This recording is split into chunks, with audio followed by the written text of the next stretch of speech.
Hello friends, எல்லோருக்கும் வணக்கம். இன்றைக்கி நம்ம சேனலில் முருகர் கோவில் பற்றி தான் பார்க்க போகிறோம். இது எந்த முருகர் கோயில்னு தெரியுதுங்களா? இது தாங்க குன்றத்தூரில் இருக்க முருகர் கோயில், காஞ்சிபுரம் டிஸ்ட்ரிக்ட் குன்றத்தூரில் இருக்குது. நியர்பை வந்து திருமுடிவாக்கம் கிட்ட இருக்குது.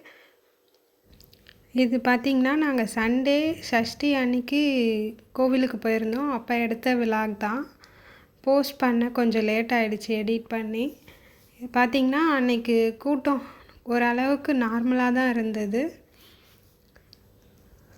முருகருக்கு ரொம்ப நல்லா சூப்பராக அலங்காரம் பண்ணியிருந்தாங்க. இது வரைக்கும் இந்த மாதிரி ஒரு அலங்காரம் நான் பார்த்ததே கிடையாது. அவ்வளோ அற்புதமாக நம்ம அந்த ஸ்டெப்ஸ் ஏறி போன உடனே என்ட்ரன்ஸ்லேயே அலங்காரம் பண்ணி வச்சுருந்தாங்க.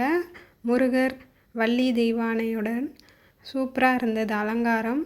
யாரெல்லாம் நேரில் வந்து பார்க்க முடியலன்னு நினைக்கிறீங்களோ அவங்க இந்த வீடியோ பார்த்துட்டு இந்த வீடியோவுக்கு ஒரு லைக் பண்ணிவிட்டு சப்ஸ்கிரைப் பண்ணிவிடுங்க.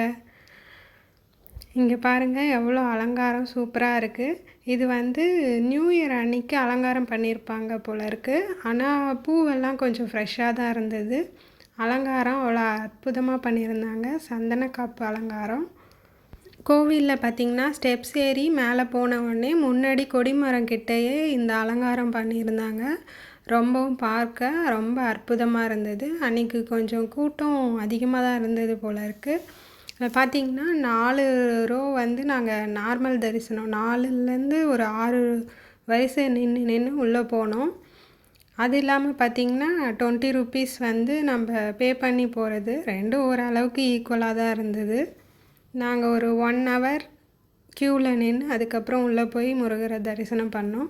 இது பார்த்திங்கன்னா நம்ம உண்மையான சேவல் மாதிரியே இருந்தது இந்த சிலை பார்க்குறதுக்கு. நாங்கள் உண்மையான சேவல்னு நினச்சி கொஞ்சம் நேரம் நின்று பார்த்துட்ருந்தோம். அது பார்த்திங்கன்னா உண்மையான சேவல் இல்லை. அதுக்கப்புறம் தான் தெரிஞ்சது. அது ஆடாமல் அசையாமல் அப்படியே நின்றுட்டுருக்க மாதிரி எப்படி பண்ணாங்கன்னு தெரியல. ஐ திங்க் அது பிளாஸ்டிக்னு நினைக்கிறேன். அந்த சேவலையே ரொம்ப நேரம் நின்று எல்லோரும் பார்த்துட்ருந்தாங்க. அது நெஜ சேவல் மாதிரியே இருந்தது. கோவிலில் தரிசனம் பண்ணிவிட்டு சாமி தரிசனம் நல்லா இருந்தது. திரும்ப வெளியில் பிரகாரம் சுற்றிட்டு வரப்போ திரும்ப ஒரு டைம் இங்கே வெளியில் அலங்காரம் நல்லா பார்த்துட்டு இந்த சேவலை தான் எல்லோரும் பார்த்துட்ருந்தாங்க. கொஞ்ச நேரம் நின்று பார்க்குறப்ப இது உண்மையான சேவல் மாதிரி இருந்தது. அப்புறம் வந்து அது அசையாமல் இருக்கிறத வச்சு தான் அது வந்து நம்ம ஏதோ பிளாஸ்டிக்கில் செஞ்ச மாதிரி இருக்குது அப்படின்னு நினச்சிட்டோம். திரும்பவும் ஒரு டைம் வந்து லாஸ்ட்டாக முருகரை தரிசனம் பண்ணிவிட்டு நம்ம வெளிப்பிரகாரம் சுற்றிட்டு இருந்தோம். அதை சுற்றிட்டு விளக்கு போட்டுட்டு கிளம்பிட்டோம்.